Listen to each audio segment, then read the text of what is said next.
Bem-vindo ao Literatura Digital. Democracias tradicionais podem entrar em colapso?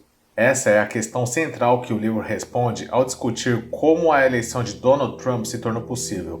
Os autores comparam o caso de Trump com exemplos históricos de rompimento da democracia nos últimos 100 anos, da ascensão de Hitler e Mussolini nos anos 30, à atual onda populista de extrema-direita na Europa, passando pelas ditaduras militares da América Latina dos anos 70.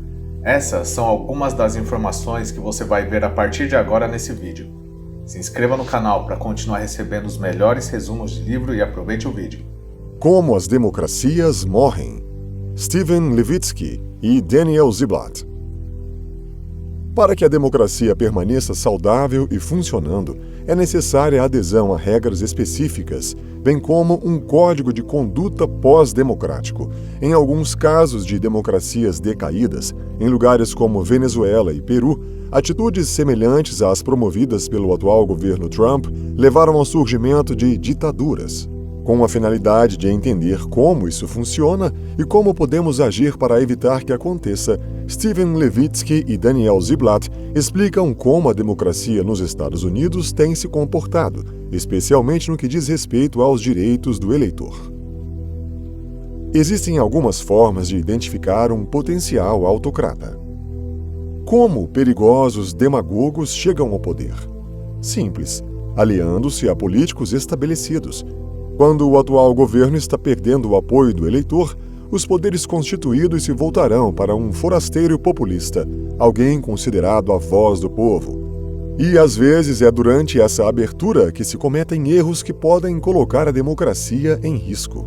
Neste cenário, sempre há a suposição de que é possível controlar um elemento politicamente desonesto, mas assim que entra na equação, o demagogo pode fazer o seu poder tomar conta. Foi exatamente isso que aconteceu quando a Alemanha se apoiou em Adolf Hitler na década de 1930. A Grande Depressão afetou severamente a economia alemã, resultando em anos de impasse político.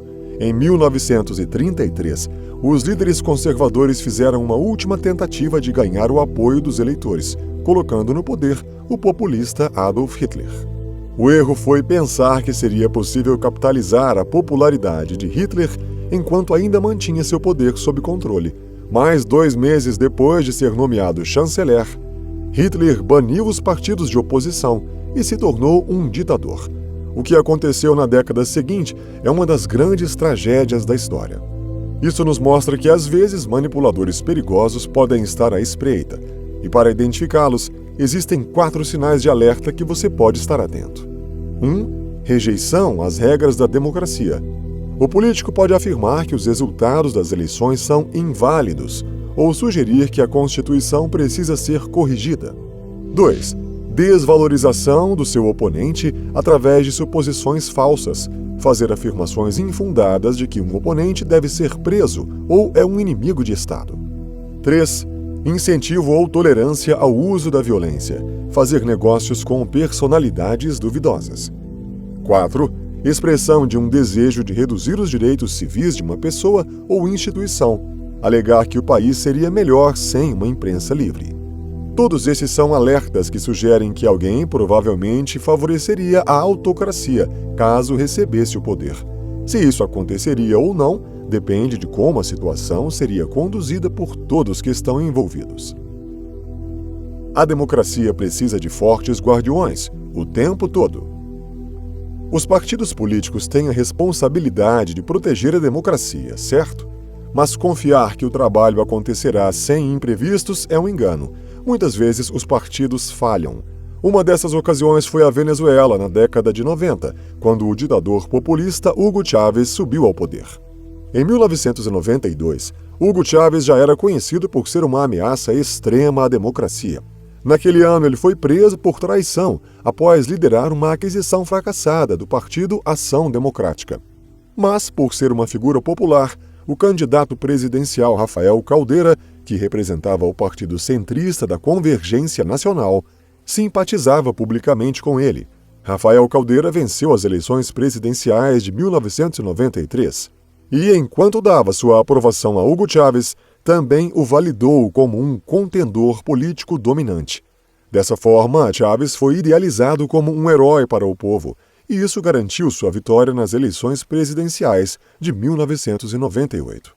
Seguindo o padrão típico de um ditador, Hugo Chávez procedeu ao desmonte do sistema democrático da Venezuela, o que envolveu encher a Suprema Corte de bajuladores, silenciar os canais da mídia independente e enviar rivais e críticos para o exílio ou prisão. É por isso que é importante para os guardiões garantir que os extremistas permaneçam na clandestinidade.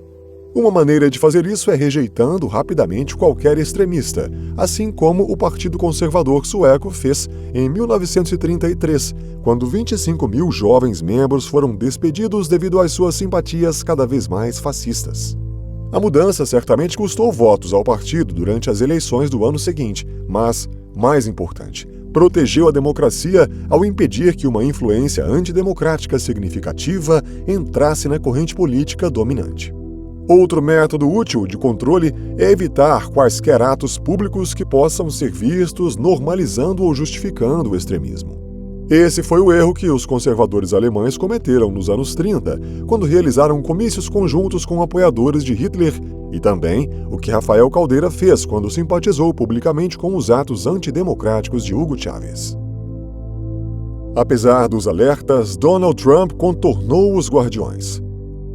Em 15 de junho de 2015, o empresário e estrela do reality show Donald Trump anunciou que concorreria à presidência. No início, ninguém o levou a sério. As pessoas viram isso como mais uma tentativa de gerar publicidade. Antes das primárias, ainda havia poucos motivos para enxergar Trump como um candidato legítimo, mas ele surpreendeu a todos ao contornar os guardiões com a ajuda de duas armas poderosas: muito dinheiro e muita publicidade gratuita.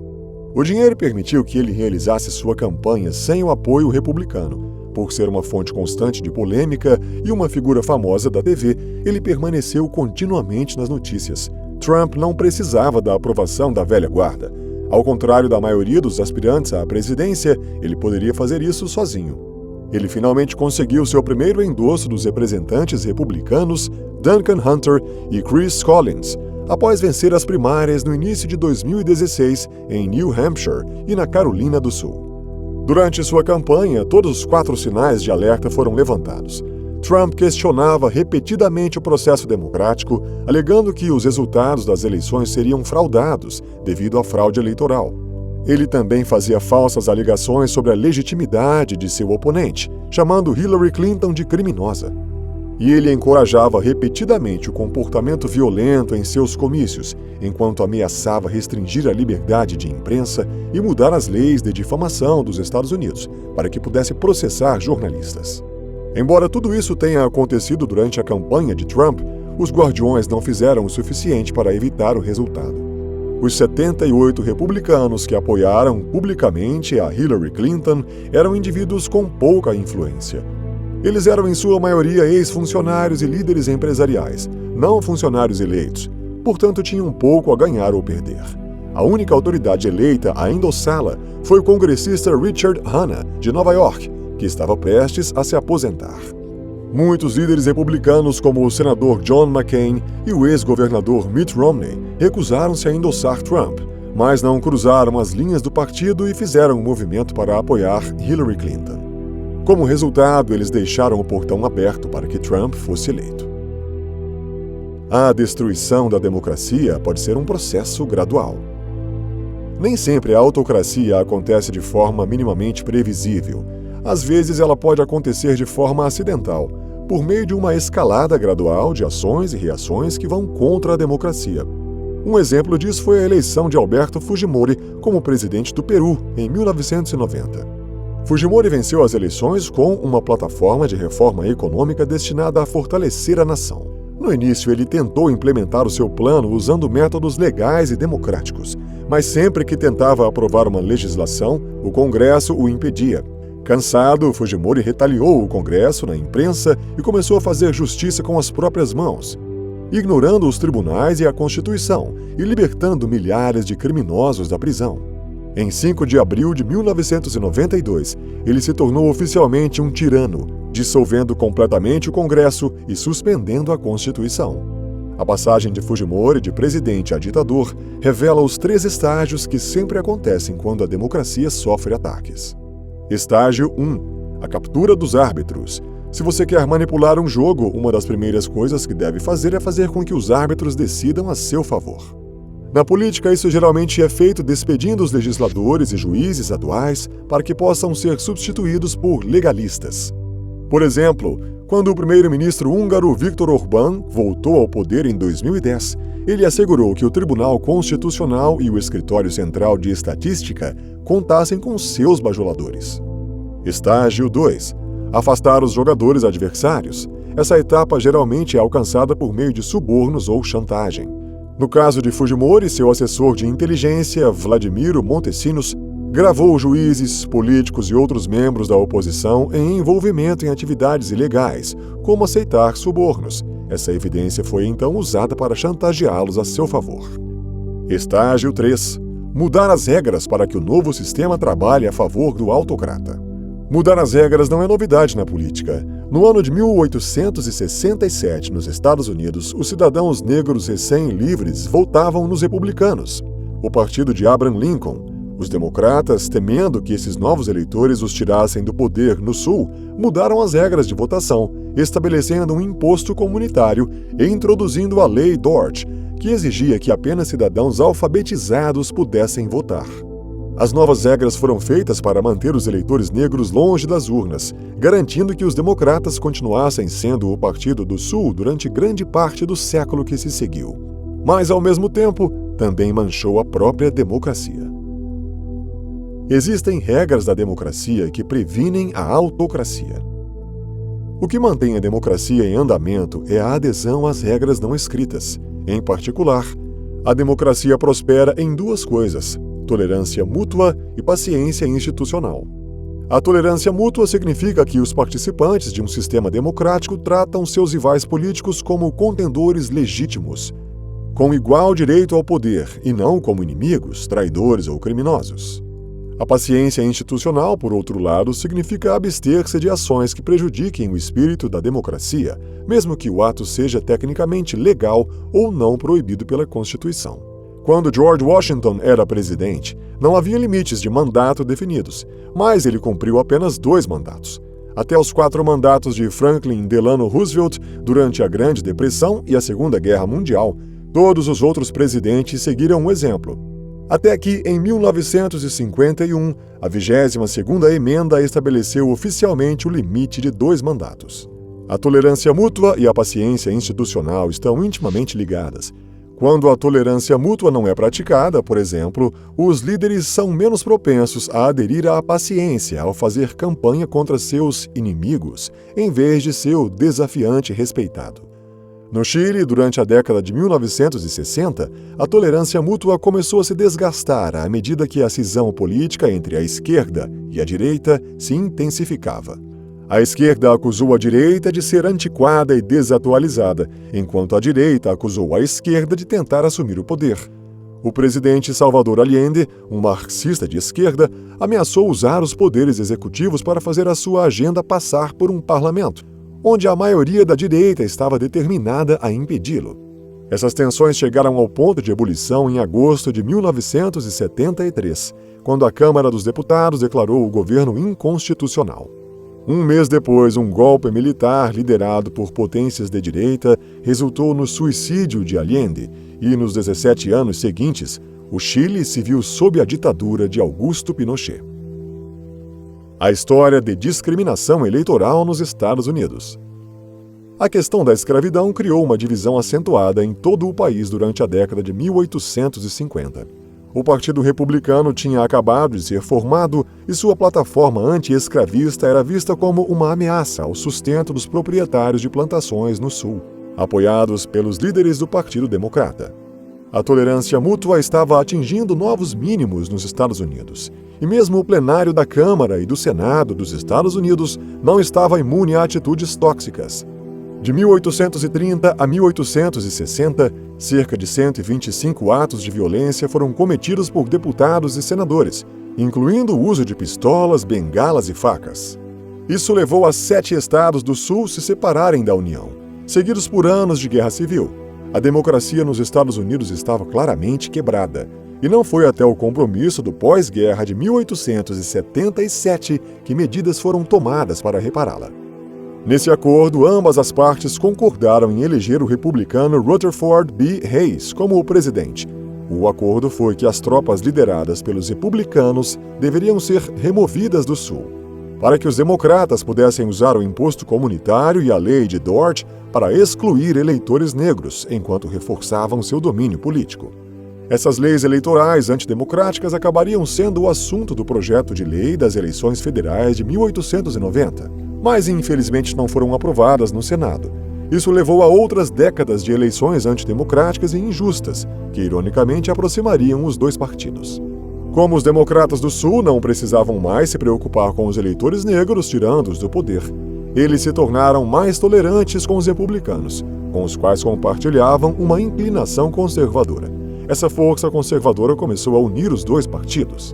Embora o bipartidarismo tenha melhorado no início do século XX, os direitos civis dos negros americanos permaneceriam em grande parte sem solução, até o movimento dos direitos civis na década de 1960. Raça, religião e retórica. A base para as divisões políticas modernas nos Estados Unidos. A política dos Estados Unidos se tornou intensamente partidária, e a divisão moderna de hoje pode ser rastreada até a década de 1960, quando a política partidária se tornou cada vez mais uma questão de raça e religião. Um dos momentos decisivos da história foi a Lei dos Direitos Civis, de 1964, abraçada por muitos democratas como o presidente Lyndon Johnson. Foi contestada por muitos republicanos, incluindo o candidato à presidência Barry Goldwater. Isso marcou uma clara mudança de atitude, e desde então os democratas têm sido o partido dos direitos civis e dos eleitores negros, enquanto os republicanos representam o conservadorismo. Junto com os eleitores negros, os democratas atraíram a maioria dos novos imigrantes que chegaram da América Latina e da Ásia nas décadas de 1960 e 70. Enquanto isso, a demografia geral dos eleitores também mudou. Os cristãos brancos e casados representaram 80% do total dos votos na década de 1950, votando em ambos os partidos, mas representaram apenas 40% nas eleições após o ano 2000 e votaram principalmente nos republicanos. Durante esse tempo, os republicanos também se tornaram cada vez mais agressivos em suas políticas. Grande parte dessa mudança pode ser rastreada até Newt Gingrich, um republicano que adorava agredir verbalmente seus rivais, questionando seu patriotismo e muitas vezes comparando os democratas ao ditador italiano Benito Mussolini. Durante o mandato de Gingrich como presidente da Câmara, a tolerância mútua sofreu com o encerramento das negociações orçamentárias. Foi a Câmara liderada por ele que, em 1998, votou pelo impeachment do presidente Bill Clinton por acusações de perjúrio feitas durante seu depoimento sobre um caso extraconjugal. Dificilmente o tipo de crime que acompanha um julgamento de impeachment. Desde então, as coisas quase não melhoraram. Durante as eleições de 2016, os dois partidos ainda estavam engajados na guerra política, dividida por questões de raça e religião. Como resultado, a democracia se torna vulnerável. O futuro da democracia depende da liderança pública e política. No contexto atual, Trump seguiu a cartilha autoritária em muitas de suas ações. Para começar, ele tentou capturar os árbitros. Em sua primeira semana como presidente, Trump supostamente se sentou para jantar com o ex-diretor do FBI, James Comey, e pediu-lhe que prometesse sua lealdade. Quando ficou claro que Comey não tinha essas intenções, ele foi demitido. Da mesma forma, Trump tentou afastar os jogadores da oposição, particularmente certos jornalistas e meios de comunicação. O presidente atacou repetidamente fontes como o New York Times e a CNN, ridicularizando suas reportagens como se fossem notícias falsas. Depois, houve tentativas de mudar as regras do jogo, seguindo suas contínuas acusações de fraude eleitoral durante a eleição de 2016. Trump criou a Comissão Presidencial de Aconselhamento sobre Integridade Eleitoral, que visava criar leis de identidade eleitoral mais rígidas. Para que suas ações não saiam de controle, é necessário observar 3 aspectos. 1. Congresso. Como os principais líderes republicanos vão reagir? Eles continuarão em silêncio ou irão retaliar se ele for longe demais? 2. Opinião pública. Outros políticos, bem como juízes e a mídia, estarão menos dispostos a enfrentar Trump, se ele for ainda mais fortalecido pela aprovação pública de sua agenda. 3. Risco de crises iminentes. Sempre que ocorre algo como um ato de guerra ou um ataque terrorista, isso possibilita a liderança para agir como bem entenderem. Muitos veem o pior cenário para o governo Trump sendo as deportações em massa de imigrantes não brancos e a manipulação das leis eleitorais para fabricar uma maioria política nacionalista branca, reforçada pela polícia militarizada para silenciar quaisquer protestos. A probabilidade de que Trump sofra impeachment por suas próprias falhas políticas é grande, mas o que muito provavelmente pode acontecer é a queda de mais barreiras de proteção da democracia, como tem acontecido nos últimos 30 anos. A resistência ao autoritarismo acontece através do respeito às normas democráticas. Manter a democracia exige esforço. Pode ser desafiador quando você tem uma população que é tão diversa em suas crenças e perspectivas, mas não é impossível. Depois que Trump venceu a eleição de 2016, muitos democratas estavam ansiosos para revidar com os mesmos truques sujos usados pela campanha de Trump.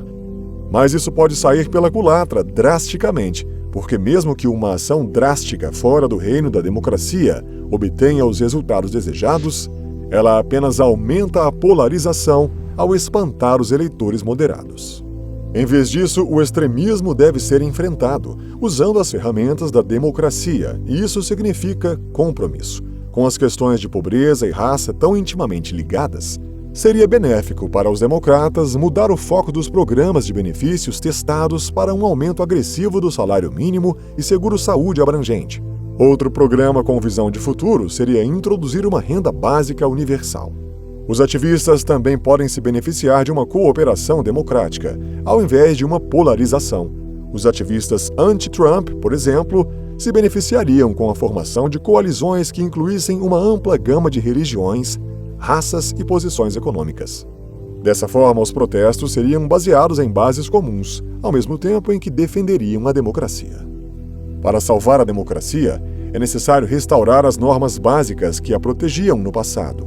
Entretanto, é preciso fazer mais do que isso. Devemos estender essas normas por toda uma sociedade diversificada e realmente inclusiva. Poucas sociedades conseguiram ser multirraciais e genuinamente democráticas. Se esse desafio conseguir ser superado, a democracia será excepcional. Neste livro, você aprendeu que ditadores não aparecem durante a noite. Eles são o resultado de uma quebra gradual das normas democráticas e do aumento da polarização da sociedade. Isso já ocorre há algum tempo nos Estados Unidos e piora com as ações atuais do governo Trump. Embora esses fatores não garantam uma autocracia, eles certamente são motivo de preocupação e resistência ativa. Os eleitores e líderes políticos devem encontrar maneiras de reduzir as divisões sociais, enquanto se mantêm firmes aos princípios da democracia. Se você gostou desse vídeo, não se esqueça de se inscrever no canal e escreva nos comentários qual livro você gostaria que eu trouxesse aqui. Te vejo no próximo vídeo.